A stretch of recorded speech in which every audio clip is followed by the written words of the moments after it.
আমার দেবর ঘর বানতেছে, তো সেই জন্য আমার মা বলছে নাস্তা দিবে, তো আমাকে বলছে বানিয়ে দেওয়ার জন্য। আমি রাজি হই নাই। তো বলছে যে আমি সবকিছু এনে দিব, তুই একটু বানিয়ে নাস্তাগুলো দিয়ে দিস। আমার মার তো বয়স হয়েছে, তো আমি অসুস্থ, সেই জন্য রাজি হই নাই। তারপরে আবার রাজি হলাম, তো আমার মা নাস্তা বানানোর জন্য সব জিনিসপত্র এনে দিয়েছে, তেল, ময়দা, চিনি, যা যা লাগে, নারকেল থেকে শুরু করে। তো আমার এদিকে দুপুর রান্না বান্না শেষ। আবার কিছু বিরিয়ানি ভাত ছিল, এগুলো একটু গরম করে আমরা মা মেয়ে দুইজন খেয়ে নিলাম। আমার বড় ছেলেও বাসায় নেই, ছোট ছেলে স্কুলে। তো মেয়েটা আজকে স্কুলে যায়নি, এদিকে ভাতও রাইস কুকারে হয়ে যাচ্ছে। তো ভাতগুলো যখন বিরিয়ানি ভাতগুলো যখন গরম হয়ে গেছে, তখন হচ্ছে আমার মেয়েকে বাটিতে করে দুইটা তার আন্দাজ মতো তাকে দিয়ে দিই। আর আমি হচ্ছে ওকে দেওয়ার পরে যেগুলো ছিল ওই হাঁড়িতে বসে খেয়ে ফেলি। তো কারণ এখন হচ্ছে দিনের প্রায় 9:30 কি 10টার মতো। তো তো আমার মা মানে কি বলবো, আমি প্রথমত নিতে চাই নাই। মানে আমার শরীরটা ভালো না, আমি অনেক অসুস্থ। আমার মাও জানে যে আমি অসুস্থ। তো আমার আমার ভাইয়ের বউরা হচ্ছে মানে পারে না নাস্তা বানাইতে। তো কি আর করা, আমার মা যেহেতু বলছে, আর আমার মা পারে, কিন্তু আমার মার বয়স হয়েছে, সে আগের মতো গোছগাছ করে কাজ করতে পারে না। তো সেই মায়ের কথা চিন্তা করতে গিয়ে কিন্তু আসলে নাস্তাটা বানানো দায়িত্বটা আবার নিয়ে পরে ভেবে চিন্তে আর কি।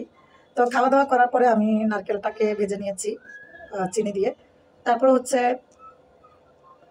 পরিমাণ মতো ময়দাও নিয়ে নিচ্ছি।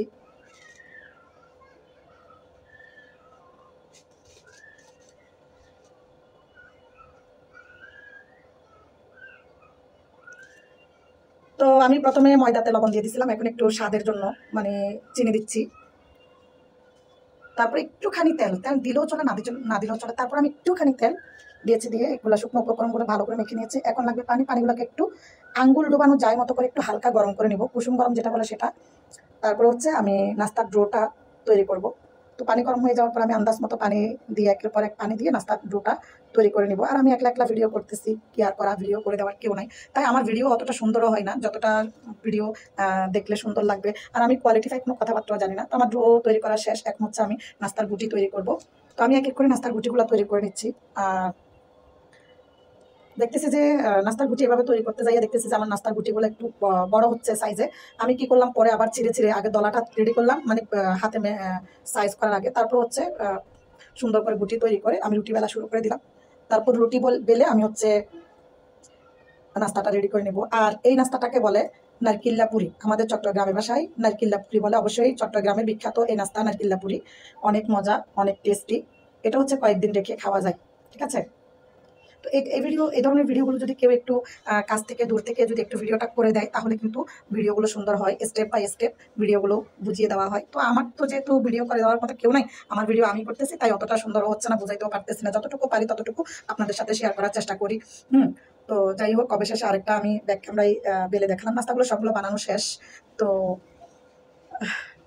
এই আর কি, কারোর জন্য আসলে কারো কাজ থেমে থাকে না। তাই নতুন কন্টেন্ট ক্রিয়েটর যারা, তাদেরকে বলবো, দেখেন আমি আমার মতো করে যেভাবে ভিডিও করতেছি, আপনারা যারা ভিডিও করতে পারেন না, অভ্যস্ত নয়, তারাও কিন্তু আমার মতো করে যেরকম ইচ্ছা সেরকম ভিডিওটা বানিয়ে ছেড়ে দেন। যার ভালো লাগবে সে দেখবে, যার ভালো লাগবে না সে দেখবে না, ঠিক আছে। আমার যেহেতু কারোর জন্য দিন থেমে নাই, আপনাদেরও ইনশাল্লাহ কারোর জন্য দিন থেমে থাকবে না। আপনি আপনার মতো করে চলেন, ইনশাল্লাহ বাকিটুকু আল্লাহ ভরসা। আসলে সততার সাথে যে কোনো কাজ করলে আপনি সাকসেস হবেন। হ্যাঁ, আপনাকে মানুষ যত হেনস্থা করুক না কেন, আপনাকে যত মানসম্মতভাবে হ্যারাসমেন্ট করার চেষ্টা করুক না কেন, তাতে যদি আপনি দায়ী না থাকেন, তাহলে আপনাকে কখনো কেউ ছোট করতে পারবে না কোনোভাবে, যতই ছোট করার চেষ্টা করুক না কেন। তো এদিকে আমার নাস্তা প্রায় তেলে ভাজা শেষ। তো এখানে 46টা নাস্তা হয়েছে, একটা আমার মেয়ে খেয়ে ফেলেছে, আর 45টা দিয়ে দিয়েছি।